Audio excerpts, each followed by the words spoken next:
จัดจัดเต็มมานี่ในครัวเฮากำลังบริการพี่น้องโอ้ยคักๆคนนี้มีความสุขพี่น้องบรรยากาศก็ดีทำเลก็ดีพี่น้องเอ้ยธรรมชาติดีขนาดพี่โอ้บรรยากาศพี่น้องน่าชื่นชมพี่น้องอุ้ยเนื้อคำบรรยายพี่น้องเลยตัวนะปลาเฮาพี่น้องตัว1 โล 2 โลพุ่นโอ้ยไม่คั่วกับไม่คั่วใจดีปลากระตัวบางใหญ่บาทนี่โอ้ยคัก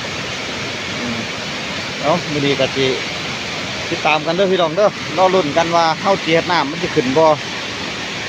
เอาน้ำจากห่วยพี่น้องขึ้นไปทั้งเพียงทั้งคู่เนาะมาลุ้นกันเด้อพี่น้องเด้ออันนี้เบิ่งในครัวเฮากำลัง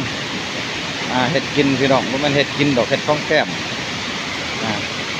โอ้คักพี่น้องเลยสุดยอดเลยครบสูตร